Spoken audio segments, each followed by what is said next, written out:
cholesterol does not cause heart disease.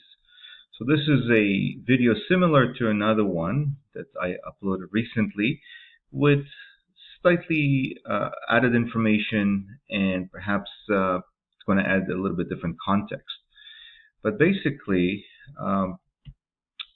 this came about because I got this message recently on my website, my contact page. People can reach out and ask for appointments, ask for discovery chats based on what's going on with them. This is something that I commonly deal with. So this person said 1 month ago I had heart stent, or heart stent singular placed. There was 95% blockage. And they called it a fluke. Why? Because as my numbers are good and have not and have no other blockage issues. Also, my heart pumps differently.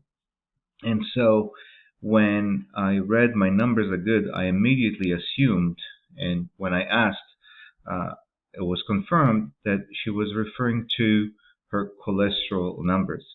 And again, the amount of cholesterol circulating in your blood, even though, all the things that you hear, unfortunately, because it's misleading, has very little to do with the eventuality of getting a heart attack or a stroke, and with the process of plaque buildup in the arteries that might lead to that. And so here I'm going to share the same information I shared in the other video, and then you'll see some of the differences. But basically I'm sharing studies that have shown, actual published studies in mainstream journals, that speak to the contrary. So in this particular study, it was published in the World Journal of Cardiology. The conclusion was, we conclude that expectation that coronary heart disease, that's what CHD stands for, could be prevented or eliminated by simply reducing cholesterol appears unfounded. Sounds crazy, right? This one here says lipid levels in patients hospitalized with coronary heart disease. Here they analyzed over 130,000 people. They concluded that in a large cohort of patients hospitalized with coronary heart disease, so blocked coronary arteries that line the heart, almost half have admission LDL levels of less than 100 milligrams per deciliter. And for context, when you look at the table, what's considered optimal, intermediate, and high, when you look at LDL, 130 milligrams per deciliter or 3.36 millimole per liter are considered optimal. While in that study, half had lower than 130 milligrams per deciliter. So why are they there with a heart attack? Doesn't make any sense. And you can pause this, by the way, to look at the slide more details to see what is considered optimal, intermediate, and high. Although I don't give much credence to it, certainly not in terms of, again, the potential for cholesterol to cause blockages that might lead to a heart attack or a stroke. In this study here, BMJ open lack of association or an inverse association between low density lipoprotein, so bad cholesterol, so to speak, and mortality in the elderly. The elderly define people over 60. So here they concluded high LDL cholesterol is inversely associated, the opposite, with mortality in most people over 60 years. The findings is inconsistent with the cholesterol hypothesis. So the lower the LDL numbers, the greater the mortality in people over 60.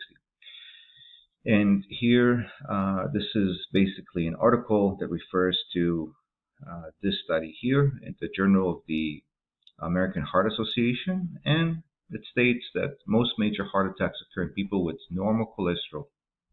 Research finds.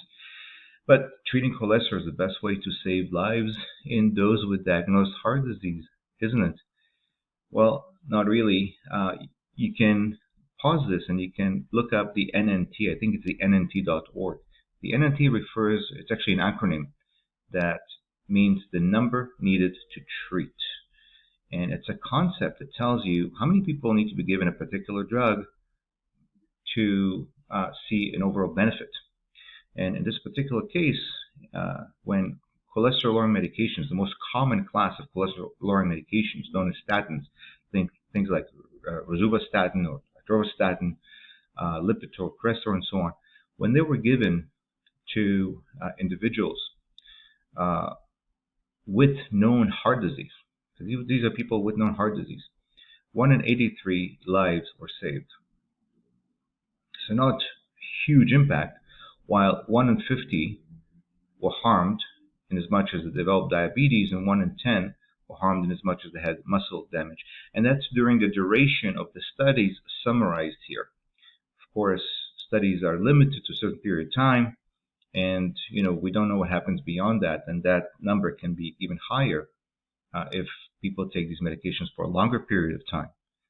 So, well, and again, that might, it's the first time you're watching this type of information, listening to this type of information might surprise you. But I provided you with the evidence. And so if cholesterol does not cause heart attacks, then what does? I attempt to, well, let's start with this.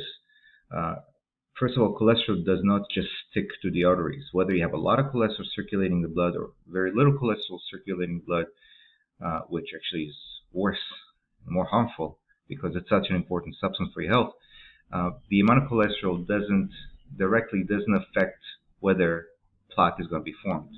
Only damaged or oxidized cholesterol gets deposited by what? By dying white blood cells. So they deposit in the arteries to form plaque. Now, if you want to learn more about that, check the link below.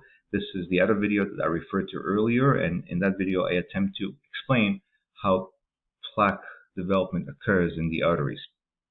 So check that out. And another important key point, higher than normal circulating cholesterol is just an effect of certain causes, the result of certain things.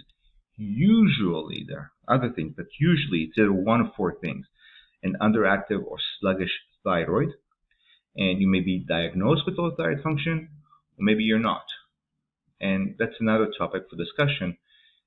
The way thyroid function is diagnosed and assessed in the current conventional medical model isn't great. It misses a lot of people with suboptimal function, otherwise known as subclinical or sublaboratory low thyroid or hypothyroidism. But that's one reason. Another reason is poor sugar metabolism, which can just mean overall poor metabolism, insulin resistance, and outright diabetes or prediabetes. Stress is a major driver of cholesterol because the hormones that help us deal with stress are made from cholesterol, or many of them do, and are made by cholesterol. And infections. Infections can also lead to higher cholesterol levels. And I should probably create another video for that, so I'll likely do that. And that's about it. So if you need a different direction with your healthcare, maybe you're over-medicated, not feeling too well, have all kinds of health issues, and what you're doing right now not working for you, need a different path, then reach out for a chat, a discovery chat, to see if I could possibly help you. And then the way I work is typically virtually. Spend usually a whole hour the first time around.